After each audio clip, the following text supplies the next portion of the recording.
This is Roger Green, host of the Surfing the NASH Tsunami podcast. This weekend, we are offering 5 conversations from episode 56, our discussion on nutrition and NASH with Ken Cusi and Shira Zelber-Sagi in honor of U.S. Thanksgiving. This is a new topic for us, yes, even after 160-some episodes, a new topic. Enjoy.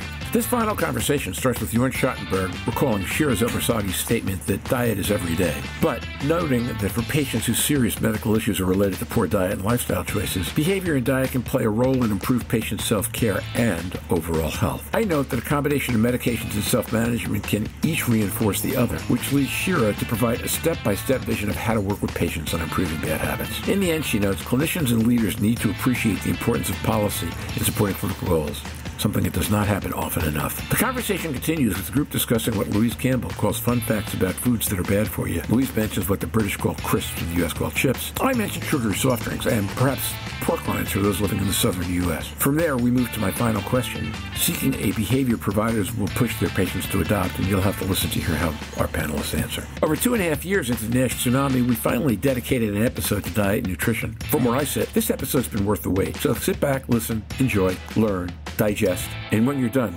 join the discussion in our LinkedIn discussion group.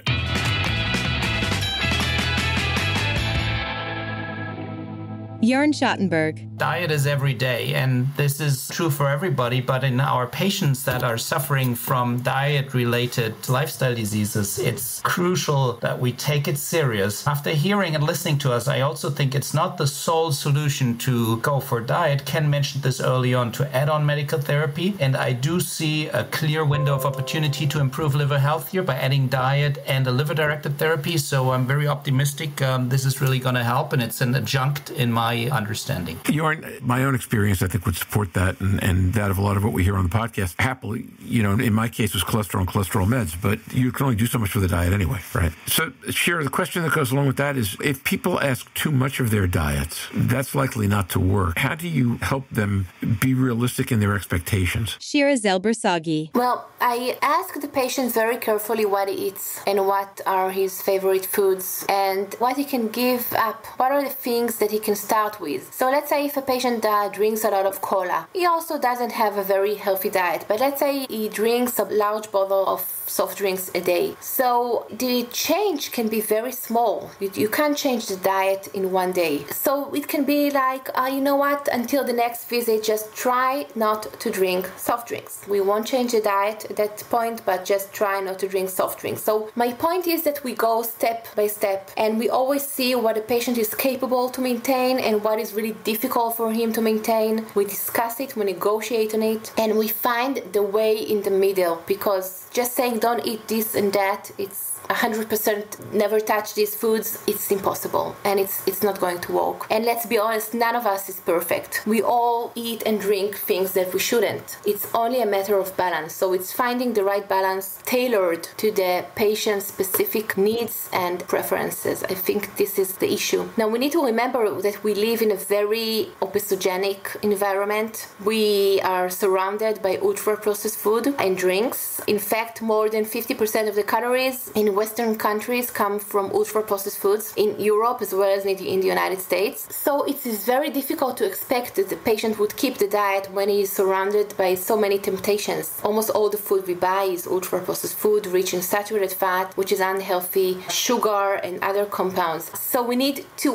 work very hard with the patients to explain to him that it's good to get back to the basics, to eat as less processed food as he can, not 100% not to eat it, but just less. Go back to the basic, to the home cooking, to the basic natural food. That can be really good starting points, I think. And also, of course, we have the responsibility to help change the environment, to make the environment healthier. I think this is our responsibility as clinicians. We don't only treat the patients, we also need to work on aspects of policy and trying to improve the environment to make the healthier choices the easier choices. This is a group where everybody everybody in this group, I think, does that. I know you do, Shira. I know Ken does. I know Louise does. I know Jörn does. So being involved with policy is part of the issue. I think that's really helpful. Louise Campbell. I just think it's fantastic listening to those little snippets of advice that only take seconds in a clinic but can make a big change. And I think it is slow and steady. It's a marathon, not a sprint.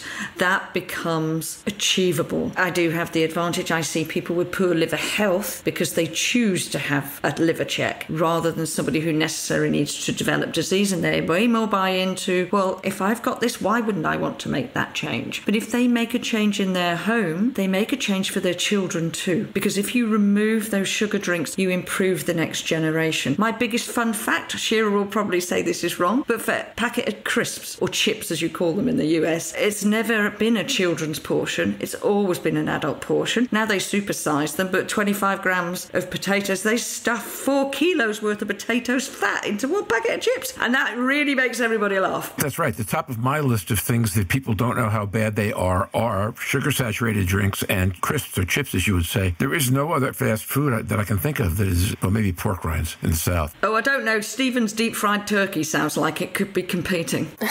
Yeah, but you don't eat that every day, thank goodness. If a friend who was a frontline physician asked you what one thing you heard in the last hour from Shira or any of the rest of us that they can adopt immediately that will have an impact on how patients hear them or patients behave, what's the one thing you'd pick up on? Ken Cusi. I learned a lot from Shira, Louise, who do this more often. One thing that comes, the bottom line is this is really all about our relationship with food, and not only us as adults, but most of the people who struggle with weight have children. I mean, children don't listen to what we say so much as they look at what we do. So if you want to have a healthy child, the greatest gift that you can do them, among love, other than love, of course, is to put them on a path of health for the future. And learning to eat, or your effort for eating right, even sometimes your failures, all teach kids that this is a lifelong journey with food, self-love,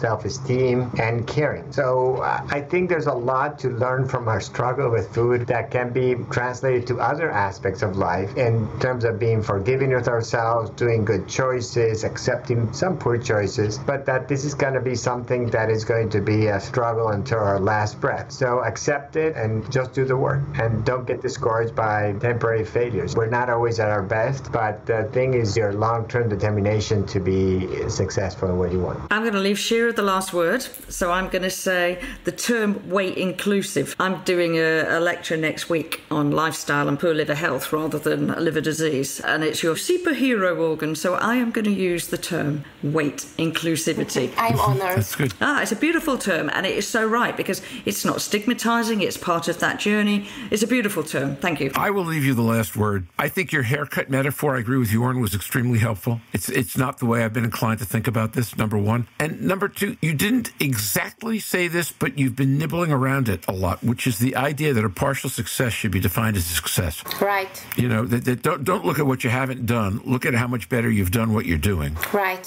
Absolutely. I think that's huge, because people tend not to do that. Thank you so much. You took such nice ideas for the summary. With the haircut, yes, it's a lifelong treatment. We just need to explain that it's not a bad thing. It's a good thing. You take care of yourself. It's part of your maintenance. And weight-focused approach is really, you can find also Louise literature about it. In the treatment of obesity, it's a very, very nice attitude. And as with regard to what Ken said, I completely agree. I use a lot the issue of the next generation.